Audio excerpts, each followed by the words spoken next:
Mandsaur police अधीक्षक सिद्धार्थ चौधरी को बालू रेती एसोसिएशन द्वारा दिया गया ज्ञापन। बेवजह थाना प्रभारी और पुलिस कर रही है ट्रैक्टर और चालक पर कार्रवाई।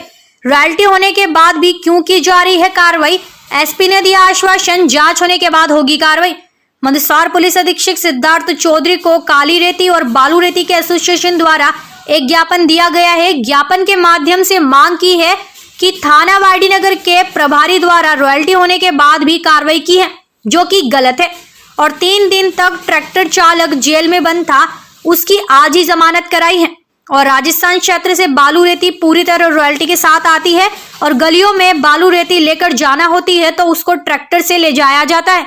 पर इस तरह पुलिस परेशान कर रही है, उसी को लेकर ज्ञापन दिया गया है। और जो तालाब में से रेती खनन किया जाता है उसको अवैध खनन बोला जाता है। पर हम लोगों को इस तरह क्यों परेशान कर रही है पुलिस?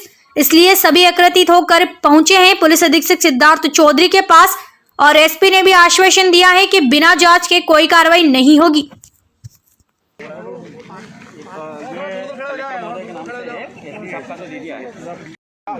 दीपू पटेल नाम है मेरा। अभी 4-5 दिन पहले अपने वाडीनगर थाने में कार्रवाई की गई थी ट्रैक्टर के संबंधित, बालू रेती के ट्रैक्टर के संबंधित। तो हमारा यही निवेदन था उनसे कि भैया रॉयल्टी पेड माल आ रहा है, तो रॉयल्टी पेड माल पे कम से कम इसका चोरी का प्रकरण नहीं बनाया जाए। क्योंकि गाड़ी क्या है कि 500 किलोमीटर दूर से अजमेर की तरफ से माल आ रहा है और बड़े टेलर के द्वारा आ रहा उधर से क्या, तो वो हम हमारे दुकान पे या बाड़े में माल खाली करवा के अपने ट्रैक्टर के द्वारा उसको भर के गंतव्य स्थान तक पहुंचाते हैं। अब उस स्थान से पहुंचाने के बाद रास्ते में ही ट्रैक्टर रोक लिया गया और भैया और हमने ये निवेदन भी करा कि आज तक मंदसौर के में बालू रेत पर कोई प्रकरण नहीं बनाया गया। कृपया करके आप इसको संज्ञान में लेके उसको आपको छोड़ा जाए, क्योंकि ये माल 1 नंबर का होकर क्या रॉयल्टी पेड है क्या। तो साहब ने उस पर कार्रवाई कर दी, उस पर FIR दर्ज कर दी। उसके बाद ट्रैक्टर को खड़ा कर दिया और 3 दिन तक ड्राइवर बेचारा थाने के अंदर उसमें कोर्ट में जेल में था। उसकी अभी कल ही उसको अपन जमानत करवा के उसको रिलीज करवाया गया। या अभी 1 ट्रैक्टर और पड़ा हुआ है क्या। तो यही निवेदन था कि भैया आपने यहाँ की बालू रेत की कोई खदान है नहीं, तो कृपया करके हमारे छोटे व्यापारियों को मजदूर वर्ग को थोड़ी रियायत दी जाए। क्या ठीक है, ठीक सर। नाम है आपका? नितिन कोठारी जी, किस बात को लेकर ज्ञापन दिया एसपी साहब को, क्या मांग करी आपने? ये हमारी रेती एसोसिएशन है साहब। इसमें राजस्थान से खनिज आता है, वो पूर्णतया रॉयल्टी पे करके आता है। उसके बाद भी कुछ थाना प्रभारियों द्वारा ट्रैक्टरों के प्रकरण बनाए गए और चोरी के प्रकरण बनाए गए। उससे एक मजदूर तबका, एक ट्रैक्टर चालक, एक व्यापारी, एक क्या बोलते हैं ठेकेदार, मकान निर्माण से लगाकर सारी श्रृंखला प्रभावित हो रही है। हमने एसपी साहब से निवेदन किया है कि जब रॉयल्टी शुदा माल आ रहा है तो उस पर प्रकरण किस चीज़ का?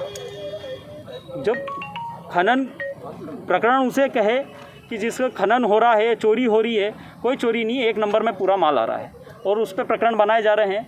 तो उस पर एसपी साहब से बात हुई थी, उनके संज्ञान में लाया गया। एसपी साहब ने हमें आश्वस्त किया है कि आगे से ऐसा कोई प्रकरण नहीं होगा जो रॉयल्टी पे माल आएगा 1 नंबर में। थाना प्रभारी में इस तरह कार्रवाई की गई? ये